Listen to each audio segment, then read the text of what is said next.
అక్కడ లోకల్ కొంతమంది ఉంటారు, నాయకులు, గూండాలు, చిన్నోళ్ళు, ఆకు రౌడీలు, వాళ్ళు బెదిరిస్తుంటారు, ఏయ్ మా దగ్గర పెడతావు అట్లా ఇట్లా అని. తెలంగాణలో ఇప్పుడు ఎట్లయిపోయిందంటే స్వయంగా ముఖ్యమంత్రి బెదిరించే కాడికి వచ్చింది. గలీజ్ అంటే పరిస్థితి. డైరెక్ట్గా నిస్సిగ్గుగా, మళ్ళేం భయం కూడా లేదు, సిగ్గుపడు కూడా లేదు, నిస్సిగ్గుగా ఎల్ఎన్టీ సిఎఫ్ఓని తీసుకుపోయి జైలు లేమని చెప్పిన నేను. శంకర్ రామన్ అనే ఒక సిఎఫ్ఓ గారు ఎల్ఎన్టీ ఏమన్నాడు ఆయన? పాపం ఫ్రీ బస్సు పెట్టినరు, కానీ మాకొచ్చే నష్టాల గురించి ఆలోచన చేయలేదు. మాది పీపీపీలో ఉన్నది. పీపీపీ అంటే పబ్లిక్ ప్రైవేట్ పార్ట్నర్షిప్.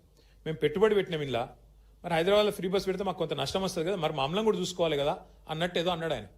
ఏమన్నా జైలు వేయండి, వాడిని జైలు వేయండి అంటే ఏది నువ్వేమన్నా నియంతవా, నువ్వు ఇడీ అమీన్వా, లేకపోతే నువ్వేమన్నా ఆయన నార్త్ కొరియాలో ఉంటాడు ఒక ఆయన పొట్టి ఆయన పేరుందా కిమ్ గాయనవా, ఎవరు పోయి నువ్వు అసలు ఎవరు పడితే వాళ్ళని జైలు వేస్తావా నువ్వు? ఇంత అన్యాయం, ఇంత అరాచకం ఎట్లా కనబడుతుంది నీకు అర్థం కాదు. అంత పెద్ద పెద్ద సంస్థలు ఊకుంటాయి అనుకుంటున్నావా? వాళ్ళకేం వేరే మార్గాలు లేవా?